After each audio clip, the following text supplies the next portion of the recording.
Welcome to entry of Tamil. வரக்கூடிய group 2 மற்றும் group 2 எக்ஸாம்ல கிளியர் ஆகி நீங்களும் ஒரு அரசு ஊழியரா மாறணும் அப்படின்னா உடனே என்ட்ரி ஆப் தமிழை டவுன்லோட் பண்ணுங்க. நாம இந்த வீடியோல ஆகஸ்ட் மந்தோட பார்ட் 2 கரண்ட் அஃபேர்ஸ் வந்து கொஸ்டின் அண்ட் ஆன்சர் ஃபார்மேட்ல டிஸ்கஸ் பண்ண போறோம். ஸோ மாசம் மாசம் பாத்தீங்க அப்படின்னா வந்து கரண்ட் அஃபேர்ஸ் வீடியோ நம்ம பார்ட் 1, பார்ட் 2, பார்ட் 3 அப்படின்னு சொல்லிட்டு போறோம். ஸோ பார்ட் 1 ஆகஸ்ட் 2021 வீடியோ பார்க்காதவங்க ஃபர்ஸ்ட் அந்த வீடியோ பார்த்துட்டு அப்புறம் ஆகஸ்ட் பார்ட் 2 கரண்ட் அஃபேர்ஸ் வீடியோக்கு வாங்க. So first question, Lovlina Borgohain belongs to which of the following sports? Lovlina Borgohain எந்த விளையாட்டு துறையை சேர்ந்தவர் யார்? ஸோ இவர் வந்து ஒரு பிளேயர், ஒரு ஸ்போர்ட்ஸ் பிளேயர். ஸோ அவர் பிலாங்ஸ் டு விச் ஸ்போர்ட்ஸ் அப்படின்னு கேட்டிருக்காங்க. எந்த ஸ்போர்ட்ஸ் அப்படின்னா ஆப்ஷன் ஏ டிஸ்கஸ் த்ரோ, வட்டு எறிதல், அது சார்ந்தவரா? இல்ல ஆப்ஷன் பி வெயிட் லிஃப்டிங், பளு தூக்குதல், இது சார்ந்தவரா? ஆப்ஷன் சி பாக்ஸிங், குத்துச்சண்டை, ஆப்ஷன் டி பேட்மிண்டன். ஸோ இந்த 4 ஆப்ஷன்ல வந்து இந்த லவ்லினா போர்கஹைன் அப்படிங்கிறது எந்த ஸ்போர்ட்ஸோட சேர்ந்தவர்? ஸோ இது ஏன் கரண்ட் அஃபேர்ஸ்ல வந்திருக்கு அப்படின்னா ரீசெண்டா டோக்கியோல வந்து ஒலிம்பிக்ஸ் நடந்துச்சு இல்லையா, 2020 ஒலிம்பிக்ஸ். ஸோ அதுல இருந்து பாத்தீங்க அப்படின்னா வந்து அது அந்த அந்த கொஸ்டின்ஸ் பாத்தீங்க அப்படின்னா உங்களுக்கு எக்ஸாம்லயும் ரிஃப்ளெக்ட் ஆகலாம் கண்டிப்பா. அதே மாதிரி பாத்தீங்கன்னா இந்த கொஸ்டினும் பாத்தீங்க அப்படின்னா இந்த ஒலிம்பிக்ஸ் ரிலேட்டடான ஒரு கொஸ்டின். ஸோ இதுக்கான கரெக்டான ஆன்சர் என்ன அப்படின்னா வந்து ஆப்ஷன் சி பாக்ஸிங், குத்துச்சண்டை. ஸோ இந்த கேமை சேர்ந்தவங்க தான் இந்த லவ்லினா போர்கோஹென். இவங்க என்ன பண்ணிருக்காங்க அப்படின்னா ரீசெண்டா வந்து ஒலிம்பிக்ல வந்து பிரான்ஸ் ஜெயிச்சு கொடுத்துருக்காங்க இந்தியால. ஸோ மேரி கோம் அவங்களுக்கு அப்புறம் வந்து பிரான்ஸ் ஜெயிச்சவங்க வந்து லவ்லினா போர்கோஹென் அப்படிங்கிறவங்க. India's first indigenous aircraft carrier is, உள்நாட்டிலேயே தயாரிக்கப்பட்ட இந்தியாவின் முதலாவது விமான தாங்கி கப்பல் எது? Option A INS Vishal, option B INS Vikramaditya, option C INS Arihant, option D INS Vikrant. So இது 4ல வந்து எது வந்து உள்நாட்டிலே தயாரிக்கப்பட்ட இந்தியாவின் முதல் விமான தாங்கி கப்பல், ஏர்கிராஃப்ட் கேரியர்? இது ஏர்கிராஃப்ட் கேரியர் அப்படிங்கிறது என்ன அப்படின்னா வந்து ஏரோப்ளேன் இருக்கு பாத்தீங்களா, ஏரோப்ளேன்னா கப்பல்லே வந்து லேண்ட் பண்றக்கூடியதான் வந்து ஏர்கிராஃப்ட் கேரியர். ஸோ அது வந்து ஒரு டிஃபென்ஸ் சம்பந்தமான ஒரு விஷயம். ஸோ இந்தியாவிலே தயாரிக்கப்பட்ட ஃபர்ஸ்ட் இண்டிஜினியஸ் ஏர்கிராஃப்ட் கேரியர் எது அப்படின்னா option D INS Vikrant. So இதுல இன்னும் நீங்க என்ன தெரிஞ்சுக்கணும் அப்படின்னா இந்த ஐஎன்எஸ் விக்ராந்த் ஸோ இண்டிஜினியஸா நம்ம தயாரிச்சிருக்கோம் அப்படின்னா இண்டிஜினியஸா எந்த ஷிப்யார்ட்ல தயாரிச்சிருக்காங்க அப்படிங்கிற விஷயம் தெரிஞ்சுக்கணும். ஸோ ஷிப்யார்ட் பாத்தீங்க அப்படின்னா நம்ம நிறைய ஷிப்யார்ட் இருக்கு, மும்பைல இருக்கு, கோவால இருக்கு, கொச்சின்ல இருக்கு. ஸோ இதுல எந்த ஷிப்யார்ட் விசாகப்பட்டினம்ல இருக்கு? ஸோ எங்க வந்து இந்த ஐஎன்எஸ் விக்ராந்த் வந்து தயாரிக்கப்பட்டிருக்கு அப்படி பாத்தீங்கன்னா இது வந்து கொச்சின் ஷிப்யார்ட், கொச்சின்ல தான் வந்து தயாரிக்கப்பட்டிருக்கு. ஸோ இதான் வந்து இந்தியாவிலே ஃபர்ஸ்ட் இண்டிஜினியஸா பில்ட் பண்ற ஏர்கிராஃப்ட் கேரியரும் கூட. இன்னொரு முக்கியமான விஷயம், இந்த கொச்சின் ஷிப்யார்டு அங்கதான் இது தயாரிக்கிறாங்க அப்படிங்கிற விஷயம் தெரிஞ்சுக்கணும். ஸோ ரீசெண்டா வந்து கொஸ்டின்ஸ் வந்து இது வந்து கேட்டிருக்காங்க. Which one of the following is not the member of International Solar Alliance? கீழ்கண்டவற்றுள் சர்வதேச சூரிய சக்தி கூட்டணியில் உறுப்பினர் அல்லாத நாடு எது? ஸோ இந்த இன்டர்நேஷனல் சோலார் அலையன்ஸ் அப்படிங்கிறது ஒரு இன்டர்நேஷனல் ஆர்கனைசேஷன். இதுல ரொம்ப முக்கியமான பாயிண்ட் என்ன அப்படின்னா நிறைய இன்டர்நேஷனல் ஆர்கனைசேஷன் இருக்கு. அதுல எந்த இன்டர்நேஷனல் ஆர்கனைசேஷனுமே பாத்தீங்க அப்படின்னா இந்தியால ஹெட் குவார்டர்ஸ் கொண்ட இன்டர்நேஷனல் ஆர்கனைசேஷன் எதுவுமே இல்லை. ஒண்ணு தவிர அந்த ஒன்று தான் வந்து இன்டர்நேஷனல் சோலார் அலையன்ஸ். ஸோ இந்த சர்வதேச சூரிய சக்தி கூட்டணியில மட்டும் இந்த இந்த இந்த இதான் பாத்தீங்க அப்படின்னா இந்தியால அது மெயினா குருகிராம், இந்த இடத்த வந்து ஹெட் குவார்டர்ஸா வச்சு வந்து இயங்கிட்டு இருக்கு. ஸோ இது யார் ப்ரொபோஸ் பண்ணாங்க பாத்தீங்கன்னா இந்தியா பிளஸ் பிரான்ஸ், இவங்க 2 பேரும் சேர்ந்து இனிஷியேட்டிவ் தான் இந்த ISA International Solar Alliance. So இதுல வந்து மெம்பர் அல்லாத கண்ட்ரி எதுன்னு கேட்டிருக்காங்க. Option A Germany, option B Sweden, option C Italy, option D Norway. So இது 4ல எது மெம்பர் இல்லை அப்படின்னா ஆப்ஷன் டி நார்வே தான் மெம்பர் இல்லை. ஸோ இந்த இன்டர்நேஷனல் சோலார் அலையன்ஸ்ல மெம்பர் ஆகணும் அப்படின்னா ஃபர்ஸ்ட் எப்படி இருந்துச்சு அப்படின்னா இந்த டிராபிக்கல் கண்ட்ரிஸ் இல்லையா, Tropic of Cancer, Tropic of Capricorns. So இது 2 கண்ட்ரி, இந்த 2 டச் பண்ண கண்ட்ரிஸ் மட்டும்தான் வந்து இதுல மெம்பரா இருக்கணும் அப்படிங்கிற ஒரு கான்செப்ட் இருந்துச்சு. ஸோ இது ஈக்குவேட்டர், இதுக்கு மேல 23.5 நார்த், 23.5 சவுத். ஸோ இதுதான் பாத்தீங்க அப்படின்னா டிராபிக் ரீஜன். ஸோ இதுல பார்டர் ஷேர் ஆயிருக்கிற கண்ட்ரிஸ் மட்டும்தான் வந்து இதுல மெம்பரா இருக்கணும் அப்படிங்கறத ஃபர்ஸ்ட் இருந்துச்சு. ஸோ அதுக்கப்புறம் அமெண்ட்மெண்ட் மூலியமா என்ன ஆச்சு அப்படின்னா வந்து இதுல வந்து யார் வேணாலும் மெம்பர் ஆகலாம், எனி மெம்பர். ஸோ எந்த கண்ட்ரி வந்து வில்லிங்கா இருந்தா கூட இதுல வந்து மெம்பர் ஆயிக்கலாம். ஸோ அந்த மாதிரி மொத்தம் எவ்வளவு மெம்பர் இருக்காங்க அப்படின்னா 121 மெம்பர் இருக்காங்க.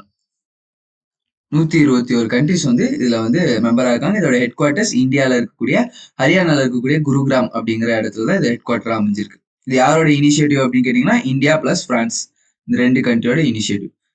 Which bank has crossed the milestone of over 1 million customers on its WhatsApp banking channel? தனது வாட்ஸ்அப் வழி வங்கி சேவையில் 1 மில்லியன் அளவிற்கும் மேலான வாடிக்கையாளர்களை பெற்று ஒரு புதிய மைல்கல்லை கடந்துள்ள வங்கி எது? அதாவது இப்ப ரீசெண்டா வந்து வாட்ஸ்அப்ல வந்து இந்த மாதிரி பண பரிவர்த்தனை பண்றதுக்கான ஒரு சேனலா ஓபன் பண்ணிருக்காங்க. யுபிஐ ஐடி எல்லாம் வச்சு வாட்ஸ்அப்ல வந்து நீங்க வந்து பேங்கிங் டிரான்சாக்ஷன் பண்ணிக்கலாம். ஸோ கடையில பாத்தீங்க அப்படின்னா ஜிபே, கூகுள் பே, போன்பே அந்த மாதிரி வாட்ஸ்அப் பேலையும் வந்து நீங்க வந்து மணி பே பண்ணிக்கலாம். ஸோ அந்த மாதிரி வாட்ஸ்அப்ல எந்த பேங்கை சேர்ந்த கஸ்டமர்ஸ் வந்து 1 மில்லியன் கஸ்டமர்ஸ் வந்து ஆட் ஆயிருக்காங்க அப்படின்னு தான் இந்த கேள்வி. Option A HDFC bank, option B Axis bank, option C ICICI bank, option D IDBI bank. So இது 4 எது கரெக்டான ஆன்சர் பார்த்தீங்கன்னா ஆப்ஷன் பி ஆக்சிஸ் பேங்க் தான் இதுக்கான கரெக்டான ஆன்சர். ஸோ வாட்ஸ்அப் வந்து பார்த்தீங்கன்னா ஜனவரி 2020 புதுசாக இந்த யூபிஐ சர்வீஸ் வந்து ஆரம்பிச்சாங்க. அந்த டிஜிட்டல் டிரான்சாக்ஷன் வந்து ஆரம்பிச்சாங்க. அதுல வந்து ஆக்சிஸ் பேங்க்ல இருக்கக்கூடிய கஸ்டமர்ஸ் 1 மில்லியன் கஸ்டமர்ஸ் 10 லட்சம் பேர் என்ன பண்ணிருக்காங்க அப்படின்னா அந்த வாட்ஸ்அப் சேனல் மூலமா பண பரிவர்த்தனை வந்து பண்ணியிருக்காங்க. அடுத்ததா whose birthday is celebrated as the National Sports Day in India? இந்தியாவில் யாருடைய பிறந்த தினமானது தேசிய விளையாட்டு தினமாக கொண்டாடப்படுகிறது? ஸோ நேஷனல் ஸ்போர்ட்ஸ் டேவா நம்ம யாரோட பிறந்தநாளை கொண்டாடப்படும் அப்படின்னு கேட்டிருக்காங்க. Option A Kapil Dev, option B Bhaichung Bhutia, option C Leander Paes, option D Dhyan Chand. So இது 4ல யாரோட பிறந்த நாளை நம்ம நேஷனல் ஸ்போர்ட்ஸ் டேன்னு கொண்டாடுறோம். ஸோ இந்த ஆகஸ்ட் மந்த் பாத்தீங்க அப்படின்னா டோக்கியோ ஒலிம்பிக்ஸும் நிறைவடைஞ்ச மந்த்தும் பாத்தீங்க அப்படின்னா இந்த ஆகஸ்ட் மந்த் தான். ஸோ ஸ்போர்ட்ஸ் சம்பந்தமா நிறைய கொஸ்டின்ஸ் வந்து இந்த மாசம் வந்து ரிப்பீட் ஆயிருக்கு. ஸோ முன்னத்து வீடியோலையும் பாத்தீங்க அப்படின்னா ஸ்போர்ட்ஸ் சம்பந்தமா நிறைய விஷயங்கள் இருக்கும். இந்த இதுலயும் நிறைய இருக்கு. இதுக்கப்புறமும் வந்து 2-3 கொஸ்டின்ல வந்து ஸ்போர்ட்ஸ் ரிலேட்டடா ஸோ கோல்டு ஜெயிச்சிருக்காங்க இல்லையா? ஸோ அந்த பத்தின கொஸ்டின்ஸ்லாம் வருது. ஸோ இதுக்கான கரெக்டான ஆன்சர் என்ன அப்படின்னா ஆப்ஷன் டி தியானந்த் சந்த். ஸோ இவரோட பிறந்த நாள் தான் வந்து நம்ம நேஷனல் ஸ்போர்ட்ஸ் டேன்னு கொண்டாடுறோம். ஸோ இவர் அசோசியேட் ஆயிருக்கிற ஸ்போர்ட்ஸ் என்ன அப்படிங்கறத கெஸ் பண்ணுங்க. நம்ம அடுத்த ஸ்லைட்ல அதுக்கான ஆன்சர் பார்ப்போம். தியான் சந்த் அப்படிங்கிறவருக்கான அவர் அசோசியேட் ஆயிருக்கிற ஸ்போர்ட்ஸ் என்ன ஸ்போர்ட்ஸ் கூட அவர் அசோசியேட் ஆயிருக்காரு. So hockey, cricket, badminton, boxing அந்த மாதிரி எந்த ஸ்போர்ட்ஸ் கூட தியான் சந்த் அசோசியேட் ஆயிருக்காரு. ஸோ தியான் சந்த் எந்த ஸ்போர்ட்ஸோட அசோசியேட் ஆயிருக்காரு அப்படின்னா ஹாக்கி. சரிங்களா? இவர் வந்து ஒரு ஹாக்கி பிளேயர். ஸோ இவரோட பிறந்த நாள் ஆகஸ்ட் 29 தான் நம்ம நேஷனல் ஸ்போர்ட்ஸ் டே அப்படின்னு சொல்லிட்டு கொண்டாடுறோம். Who is the present chairman of National Commission for Women in India? இந்தியாவின் தேசிய மகளிர் ஆணையத்தின் தற்போதைய தலைவர் யார்? Option A Girija Vyas, option B Mamta Sharma, option C Lalitha Kumaramangalam, option D Rekha Sharma. So இந்த National commission for Women, National commission for எஸ்சிஸ், நேஷனல் கமிஷன் ஃபார் எஸ்டிஸ் அந்த மாதிரி நிறைய மைனாரிட்டிஸ் அந்த மாதிரி விஷயங்கள்.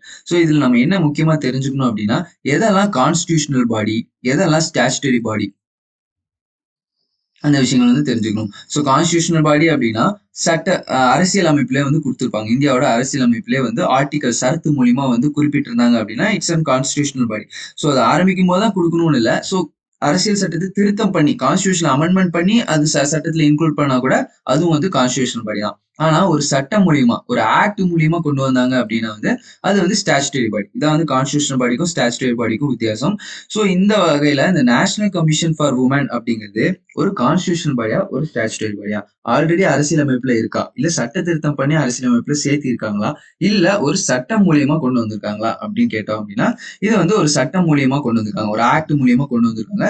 So it is an statutory body. National commission for women அப்படிங்கிறது statutory பாடி.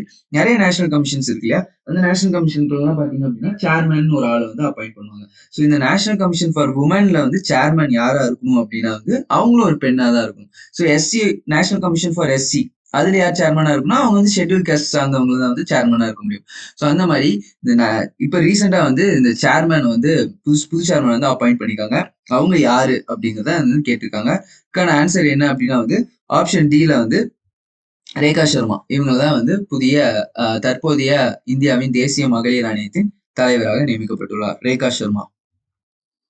So இது என்ன ஒரு பாடி பாத்தீங்கன்னா இட்ஸ் அண்ட் ஸ்டாச்சுட்டரி பாடி. இந்த இதுல என்ன பண்ணுவாங்க அப்படின்னா பெண்களுக்கு சம்மந்தமான விஷயங்கள் எல்லாம் பாத்தீங்க அப்படின்னா தீர்மானிக்கிறது, ரெக்கமெண்ட் பண்றது அந்த மாதிரி விஷயங்கள்லாம் வந்து இதுல பார்ப்பாங்க. அதே மாதிரி நேஷனல் கமிஷன் ஃபார் எஸ்சி எஸ்டிஸ்ல என்ன பண்ணுவாங்க அப்படின்னா ஷெட்யூல்டு கேஸ்ட், ஷெட்யூல்டு ட்ரைப்ஸ் இவங்க நலன்களை வந்து பாதுகாக்கிறதுக்காகவும் மேம்படுத்துறதுக்காகவும் அந்த மாதிரி ரெக்கமெண்டேஷன்ஸ் எல்லாம் கவர்மெண்ட் கொடுக்குற ஒரு அமைப்பா தான் நேஷனல் கமிஷன் அப்படிங்கிற ஆணையம் வந்து ஒர்க் பண்ணிட்டு இருக்கு. What is the length of the javelin throw that earned Olympic gold medal for Neeraj Chopra. Olympic போட்டியில் ஈட்டி எறியும் போட்டியில் எந்த அளவிலான தூரம் நீரஜ் சோப்ராவிற்கு தங்கப் பதக்கத்தை வென்று தந்தது? ஸோ இது நாலும் பார்த்தீங்க அப்படின்னா வந்து நீரஜ் சோப்ரா அப்படிங்கிறவர் வந்து ஒலிம்பிக்ல வந்து கோல்டு ஜெயிச்சிருக்காரு. ஸோ வந்து அந்த ஒலிம்பிக் கேம் அந்த வீடியோ பார்த்தீங்கன்னா தெரியும். ஒரு 4 அட்டெம்ப்ட் குடுப்பாங்க. அந்த 4 அட்டெம்ப்ட்ல எது மேக்ஸிமமோ அத வந்து ஃபிக்ஸ் பண்ணிப்பாங்க. ஸோ அந்த மாரி அவர் 4 அட்டெம்ப்ட்ல இந்த 4 அட்டெம்ப்ட் ரன் குடுத்திருக்காரு. அவர்ல எந்த தூரத்த வந்து அ அ எந்த தூரம் வந்து கடைசியில அவருக்கு வந்து கோல்ட வந்து ஜெயிச்சு குடுத்திருக்கு அப்படின்னு கேட்டிருக்காங்க. ஸோ இது வந்து ஃபேக்ட் பேஸ்டான கொஸ்டின். இது வந்து கேட்கறதுக்கு நெறையவே வாய்ப்பு இருக்கு. ஏன்னா அப்படின்னா நம்ம இந்த நம்ம 100 இயர்ஸ்க்கு அப்புறம் வந்து ட்ராக் ஈவென்ட்ல ஒரு கோல்டு ஜெயிக்கணும். ஓகேங்களா? அதே மாரி இன்னொரு இம்பார்ட்டன்ட்டான விஷயம். ஸோ இந்த ஒலிம்பிக்ல பார்த்தீங்க அப்படின்னா, ஒரே ஒரு கோல்டு அது ஜாவலின்ல இருக்கிற இந்த இதுல தான் கிடைச்சிருக்கு அப்படிங்கும்போது, அதுக்கான பர்ட்டிகுலரா எவ்வளோ மீட்டர் அவர் வந்து வீசியிருக்காரு, அந்த ஈட்டி எறிதல ஈட்டி எவ்வளோ தூரம் வீசியிருக்காரு அப்படிங்கிறது தான் இந்த கேள்வி. ஸோ இது கேட்கவும் நெறைய வாய்ப்பு இருக்கு. Option A 77.58. ஸோ இந்த பாயிண்ட் முதற்கொண்டு ஞாபகம் வச்சுக்கணும் இல்லையா? அந்த பாயிண்ட் 01ல மாறுனா கூட வந்து ஒரு கோல்டு மிஸ்ஸா இருக்கும், சில்வர் மிஸ்ஸா இருக்கும் நெறைய வாய்ப்பு இருக்கு. 77.58 மீட்டர், 87.58, 97.58, 67.58. இதுக்கான கரெக்டான ஆன்சர் என்ன அப்படின்னா ஆப்ஷன் பி 87.58. ஸோ இது நல்லா தெரிஞ்சுக்கணும். இந்த ஆப்ஷனை பார்த்தோம் அப்படின்னா கன்ஃபியூஸ் ஆகும். 87.58 மீட்டர். இவ்வளவு தூரம் அவர் வீசி தான் அவருக்கு வந்து கோல்டு கிடைச்சிருக்கு. 87.58 metre. Which railway station has received the platinum rating from the Indian Green Building Council? இந்திய பசுமை கட்டிட கழகத்திடமிருந்து பிளாட்டினம் தரநிலையை பெற்றுள்ள ரயில் நிலையம் எது அப்படின்னு கேட்டிருக்காங்க. ஆப்ஷன் ஏ ஜெய்ப்பூர்ல இருக்கக்கூடிய ரயில் நிலையமா, option B Bengaluru, option C Mumbai, option D Coimbatore. So இதுல எந்த ரயில்வே ஸ்டேஷன் வந்து பிளாட்டினம் ரேட்டிங் வந்து இந்தியன் கிரீன் பில்டிங் கவுன்சிலா கிடைச்சிருக்கு? இந்த இந்தியன் கிரீன் பில்டிங் கவுன்சில் என்ன பண்ணும் அப்படின்னா ஒரு ரயில்வே ஸ்டேஷன்லயும் நிறைய பட்டியல் கீழே நிறைய கிளாசிபிகேஷன் கீழே வந்து இண்டெக்ஸ் போடுவாங்க, ரேங்கிங் போடுவாங்க. ஸோ எவ்வளவு தூரம் வந்து அவங்க வந்து ரினியூவபிள் செக்டர்ஸ் வந்து ப்ரொமோட் பண்ணியிருக்காங்க, எவ்வளவு தூரம் பிளாஸ்டிக்ஸ் எலிமினேட் பண்ணியிருக்காங்க, எவ்வளவு தூரம் ரயில்வே ஸ்டேஷன் கிளீனா வச்சிருக்காங்க, எவ்வளவு தூரம் ரயில்வே ஸ்டேஷன் கிரீனரியா வச்சிருக்காங்க. ஸோ இந்த மாதிரி கேட்டகரிஸ் எல்லாம் போட்டு டாப்பா இருக்கிறவங்களுக்கு வந்து என்ன பிளாட்டினம் ரேட்டிங் இருக்கலே டாப் ரேட்டிங் வந்து பிளாட்டினம் ரேட்டிங். ஸோ அந்த பிளாட்டினம் ரேட்டிங் எந்த ரயில்வே ஸ்டேஷனுக்கு கொடுத்துருக்காங்க அப்படின்னு கேட்டிருக்காங்க. இதுக்கான கரெக்டான answer option D Coimbatore. Coimbatore railway ஸ்டேஷனுக்கு தான் வந்து பிளாட்டினம் ரேட்டிங் கொடுத்துருக்காங்க. ஸோ இது வந்து சவுத் இந்தியாலே becoming the only railway station. So south இந்தியாலே வந்து இந்த கோயம்புத்தூர் ரயில்வே ஸ்டேஷன் தான் only railway station to receive வந்து இந்த பிளாட்டினம் கிரீன் சர்டிஃபிகேஷன் ரிசீவ் பண்றதுக்கு சவுத் இந்தியாலே ஒன்லி ரயில்வே ஸ்டேஷன் அப்படின்னு ஒரு ஃபேக்டும் வந்து எக்ஸ்ட்ராவா கொடுத்துருக்காங்க. அடுத்ததா Zayed Talwar is a bilateral novel exercise between India and. இந்த மிலிட்டரி எக்ஸைஸும் நம்ம எல்லா வீடியோஸ்லயும் கண்டிப்பா பாத்தீங்க அப்படின்னா 1-2 மிலிட்டரி எக்ஸைஸ் வந்து டிஸ்கஸ் பண்ணிடுவோம். அதே மாதிரி எக்ஸாம்ஸ்லயும் கண்டிப்பா 1-2 மிலிட்டரி எக்ஸைஸ் வந்து கேட்கறதுக்கு நிறையவே வாய்ப்பு இருக்கு. அதுல இந்தியா இன்வால்வ் ஆன மிலிட்டரி எக்ஸைஸ் கண்டிப்பா கேட்பாங்க. So Zayed Talwar is a bilateral novel exercise between India and which country அப்படின்னு கேட்டிருக்காங்க. சையத் தல்வார் என்பது இந்திய கடற்படைக்கும் எந்த நாட்டின் கடற்படைக்குமான இருதரப்பு கடற்படை பயிற்சியாகும். ஸோ இது வந்து ஒரு நாவல் எக்ஸைஸ். ஆப்ஷன் வந்து சவுதி அரேபியா, இந்தியாவுக்கும் சவுதி அரேபியாவுக்கும் உள்ள ஒரு எக்ஸைஸா ஜாயித் தல்வார் அப்படிங்கிறது. இல்ல யுஏஇ, யுனைடெட் அரப் எமிரேட்ஸ், ஐக்கிய அரபு அமீரகம். இல்ல option C Singapore, option D Myanmar. So இதுக்கான கரெக்டான ஆன்சர் என்ன அப்படின்னா வந்து option B UAE, United Arab Emirates நேவியும் இந்தியன் நேவியும் சேர்ந்த ஒரு எக்ஸைஸ் தான் இந்த ஜாயித் தல்வார் அப்படிங்கிற ஒரு எக்ஸைஸ். அடுத்ததா which country has topped the overall medal table இந்த ரீசன்ட் டோக்கியோ ஒலிம்பிக்ஸ் 2020? 2020ஆம் ஆண்டு டோக்கியோ ஒலிம்பிக்ஸ் போட்டிகளின் ஒட்டுமொத்த பதக்க பட்டியலின் முதலிடத்தில் உள்ள நாடு எது? Option A China, option B USA America, option C Japan, option D UK. So இது பாத்தீங்க அப்படின்னா இந்த 4 கண்ட்ரி தான் டாப் 4ல வந்திருக்கு. எதுல அப்படின்னா இந்த ரீசெண்டா நடந்த டோக்கியோ ஒலிம்பிக்ஸ் 2020ல இந்த 4 கண்ட்ரிஸ் தான் வந்து டாப் 4ல இருக்கு. இதுல கொஸ்டின் என்ன கேட்டிருக்காங்கன்னா ஃபர்ஸ்ட் கண்ட்ரி எது, டாப்பான கண்ட்ரி ஒலிம்பிக்ஸ் போட்டியில அதிக மெடல் பாயிண்ட்ஸ் ஜெயிச்ச ஃபர்ஸ்ட் கண்ட்ரி எதுன்னு கேட்டிருக்காங்க. இதுக்கான ஆன்சர் ஆப்ஷன் பி யூஎஸ்ஏ தான் first. So first top 3 countries தெரிஞ்சு வச்சுக்கோங்க, இந்தியாவோட பொசிஷனும் தெரிஞ்சு வச்சுக்கோங்க. ஸோ இந்தியா வந்து ஒலிம்பிக்ஸ்ல எந்த பொசிஷன்ல இருக்கு அப்படிங்கறத நீங்க கமெண்ட் மூலியமா எனக்கு சொல்லுங்க. ஃபர்ஸ்ட் பொசிஷன்ல இருக்கிறது வந்து US, second China, third Japan, ஃபோர்த்தா இருக்குது பிரிட்டன். ஸோ டாப் 4 கண்ட்ரிஸ் இது. ஸோ இந்தியா என்ன பொசிஷன்ல இருக்கு அப்படிங்கிறத கமெண்ட்ல சொல்லுங்க. Which one became the first state in the country to implement the new education policy of 2020? 2020ஆம் ஆண்டின் புதிய கல்விக் கொள்கையினை அமல்படுத்திய முதல் இந்திய மாநிலம் எது? Option A Kerala, option B Karnataka, option C Andhra, option D Gujarat. So இது நாளில் வந்து எந்த ஸ்டேட்ல வந்து ஃபர்ஸ்ட் அந்த நியூ எஜுகேஷனல் பாலிசி ஆஃப் 2020 இந்த புதிய கல்விக் கொள்கையை வந்து இப்போ ரீசெண்டா இஷ்யூ பண்ணாங்க இல்லையா? எந்த டிபார்ட்மெண்ட் இஷ்யூ பண்ணாங்க? எந்த மினிஸ்ட்ரி இஷ்யூ பண்ணாங்க? Ministry of HRD, human resource department. First வந்து மினிஸ்ட்ரி ஆஃப் எஜுகேஷன் ஒரு மினிஸ்ட்ரி இருந்துச்சு. அதுக்கப்புறம் என்ன பண்ணாங்கன்னா அது வந்து மினிஸ்ட்ரி ஆஃப் ஹெச்ஆர்டியா மாத்திட்டாங்க. ஸோ இந்த மினிஸ்டர் ஆஃப் ஹெச்ஆர்டி ரிலீஸ் பண்ண ஒரு பாலிசி தான் நியூ எஜுகேஷன் பாலிசி ஆஃப் 2020. இதுல பாத்தீங்க அப்படின்னா நம்மளோட கல்விக் கொள்கையை நிறைய அளவுக்கு மாத்திருந்தாங்க. இதுக்கு முன்னாடி இருந்ததுக்கும் இப்போ இருந்ததுக்கும் 1986 கல்விக் கொள்கைக்கும் இப்பவும் பாத்தீங்க அப்படின்னா நிறைய விஷயங்கள் வந்து மாத்திருந்தாங்க. ஸோ அந்த மாதிரி மாத்தின எஜுகேஷனல் பாலிசியை ஃபர்ஸ்ட் இம்ப்ளிமெண்ட் பண்றதா அனௌன்ஸ் பண்ண ஸ்டேட் எது அப்படின்னா கர்நாடகா. ஸோ கர்நாடகா வந்து அனௌன்ஸ் பண்ணாங்க இம்ப்ளிமெண்ட் பண்ண போறோம் அப்படின்னு ஃபர்ஸ்ட் அனௌன்ஸ் பண்ணாங்க. இதுல என்ன கேட்டிருக்காங்கன்னா ஃபர்ஸ்ட் ஸ்டேட் டு இம்ப்ளிமெண்ட் பண்ணது அமல்படுத்தின மாநிலம் எது அப்படின்னு கேட்டிருக்காங்க. இதுக்கான கரெக்டான ஆன்சர் வந்து ஆப்ஷன் டி, குஜராத் அப்படிங்கறதான். ஸோ இந்த மினிஸ்டர் ஆஃப் ஹெச்ஆர்டி வந்து ஜூலை 2020 வந்து இந்த நியூ எஜுகேஷன் பாலிசி அப்படிங்கறத வந்து இஷ்யூ பண்ணாங்க. ஸோ இதுல என்ன ஒரு முக்கியமான ஒண்ணுன்னா இவ்வளவு நாள் நம்ம எஜுகேஷன் பாலிசி எப்படி இருந்துச்சுன்னா நம்ம டென்த் முடிச்சுட்டு +2 இந்த பேட்டர்ன்ல தான் இருந்துச்சு. 10+2 முடிச்சுட்டு அதுக்கப்புறம் ஹையர் செகண்டரி காலேஜ் போற மாதிரி ஒரு ஒரு பேட்டர்ன் தான் வந்து எஜுகேஷன் சிஸ்டம் வந்து ஃபாலோ பண்ணிட்டு இருந்தோம்.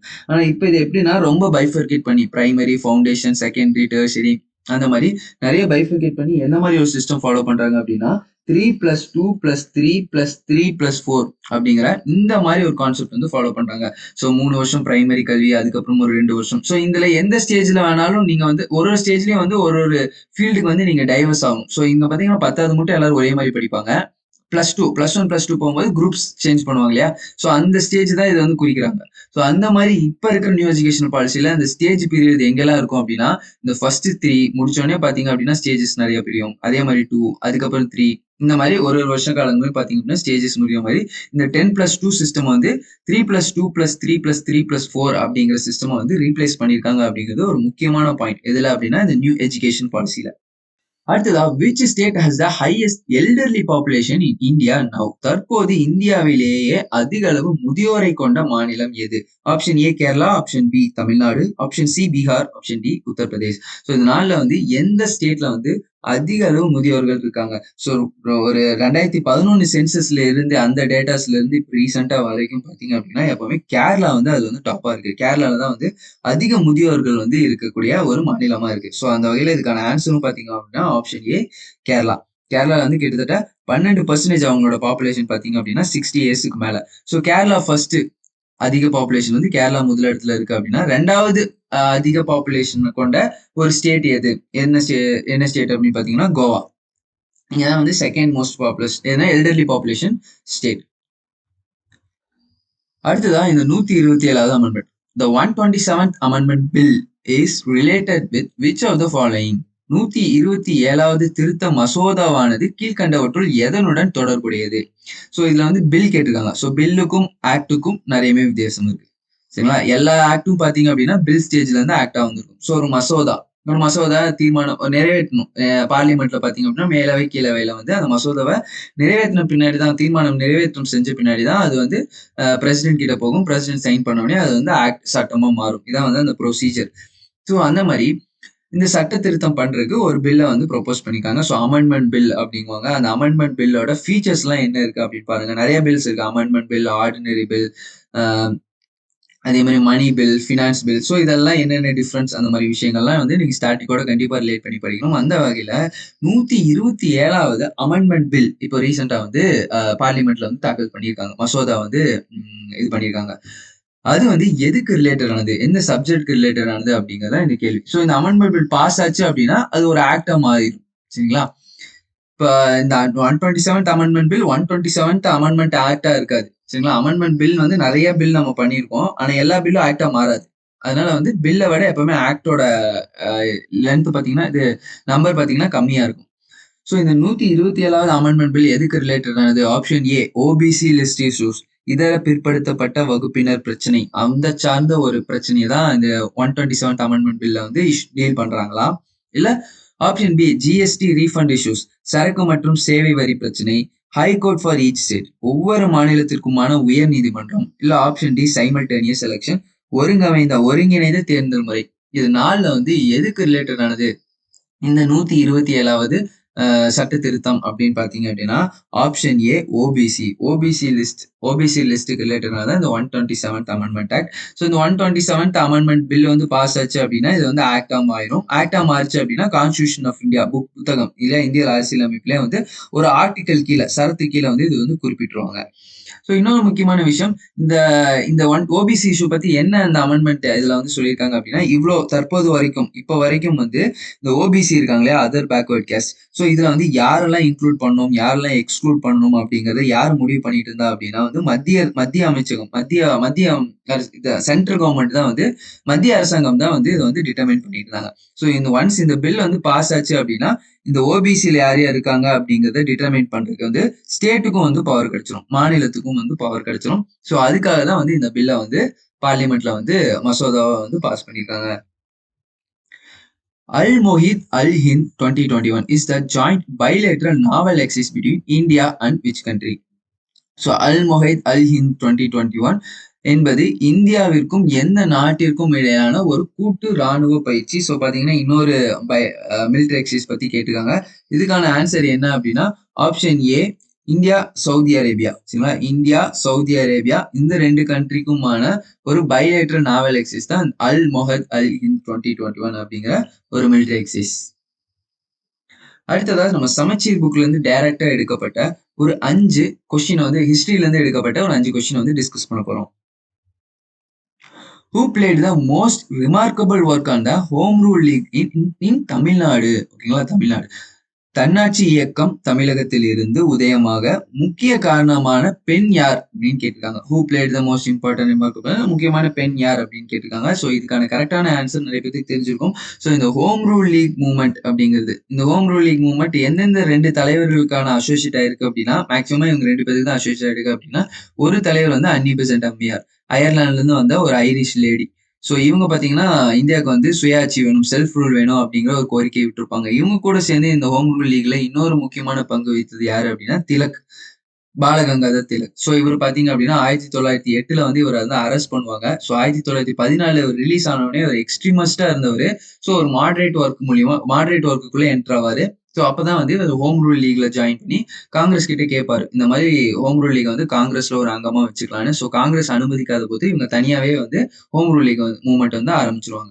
ஸோ அந்த மாதிரி அன்னி பெசன்ட் ஒரு குறிப்பிட்ட ஏரியாலும் திலக் ஒரு குறிப்பிட்ட ஏரியாலும் ஆரம்பிப்பாங்க. அந்த மாதிரி அன்னி பெசன்ட் முக்கியமா எங்க ஆரம்பிப்பாங்க அப்படின்னா இந்த மெட்ராஸ் பிரசிடென்சி வந்து அன்னி பெசன்ட் தான் வந்து ஹோம் ரூல் லீக் மூவ்மெண்ட் வந்து மெட்ராஸ் பிரசிடென்சில அன்னி பெசன்ட் தான் வந்து ஸ்டார்ட் பண்ணுவாங்க. ஸோ திலக் பாத்தீங்க அப்படின்னா rest of the India, Maharashtra மற்றபடி அந்த அந்த பர்டிகுலர் நார்த் இந்தியாவில் இருக்கக்கூடிய ஒரு சில ஏரியா பாத்தீங்கன்னா திலக் அங்க அவரு ஆர்கனைஸ் பண்ணுவாரு, அன்னி பெசன்ட் இன்னொரு ஏரியால ஆர்கனைஸ் பண்ணுவாங்க. ஸோ அதுல ஒரு இம்பார்ட்டன்ட் ஏரியா இந்த மெட்ராஸ் பிரசிடென்சி. ஸோ ஃபர்ஸ்ட் மெட்ராஸ்ல இருந்தா தானே இப்ப தமிழகமா ஆயிருக்கு. இப்போ அப்படிங்கும்போது இப்ப தமிழ்நாடு கான்டெக்ட்ல கேட்டாங்க அப்படின்னா இதுக்கான கரெக்டான ஆன்சர் மிஸ்ஸஸ் அன்னி பெசன்ட். இவங்க தான் வந்து இதுக்கான கரெக்டான ஆன்சர். ஸோ தமிழ்நாடு மெட்ராஸ் பிரசிடென்சில அந்த ஹோம் ரூல் லீக்ல மோஸ்ட் ரிமார்க்கபிள் ஒர்க் யார் பண்ணிருக்கா அப்படின்னா அன்னி பெசன்ட். அடுத்ததா Commonwealth weekly was started by whom.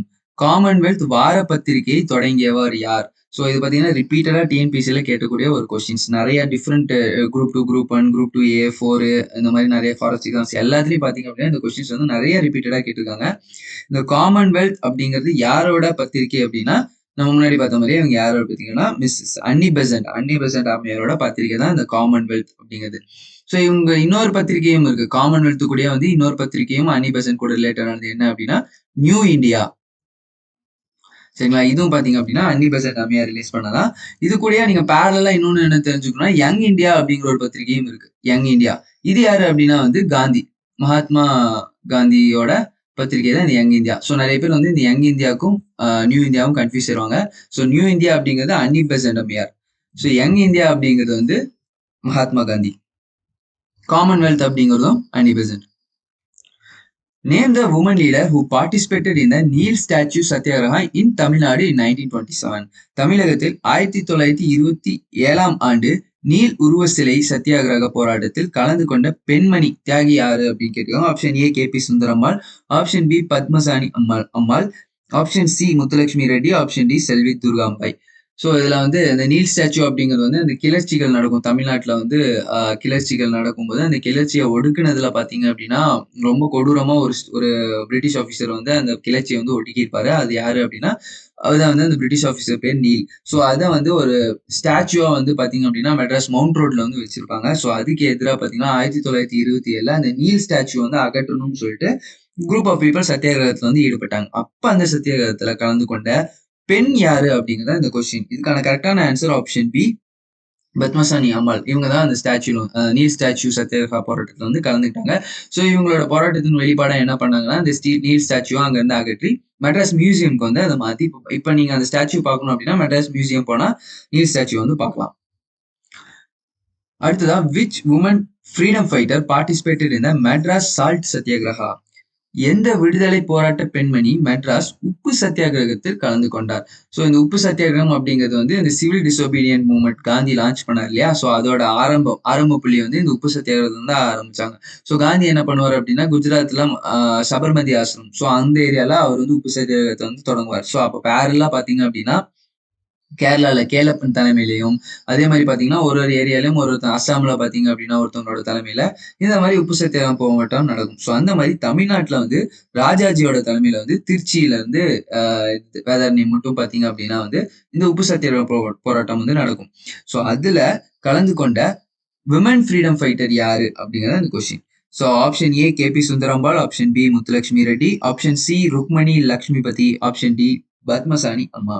So இதுக்கான கரெக்டான ஆன்சர் என்ன அப்படின்னா வந்து ருக்மணி லக்ஷ்மிபதி. இவங்க தான் வந்து women freedom fighter who participate இருந்த மெட்ராஸ் உப்பு சத்தியாகிரகத்தில் கலந்து கொண்ட பெண்மணி. ஸோ இவங்க பாத்தீங்க அப்படின்னா மெட்ராஸ் சால்ட் சத்தியாகிரகத்தையும் கலந்துக்கிட்டாங்க. சால்ட் சத்தியாகிரகம் கலந்துக்கிட்டாங்க. அதுக்கப்புறம் பாத்தீங்க அப்படின்னா வந்து இதுக்கப்புறம் நடந்த நான் கோஆபரேஷன் மூவ்மெண்ட்லயும் இவங்க கலந்துக்கிட்டாங்க. ஸோ ஒத்துழையாமை இயக்கத்துல கலந்துட்டாங்க. அதுக்கப்புறம் சால்ட் சத்தியாகிரகா 1930 நடந்தது. அதுக்கப்புறம் குவிட் இந்தியா மூவ்மெண்ட் 1942 அதுலயும் இவங்க கலந்துக்கிட்டாங்க.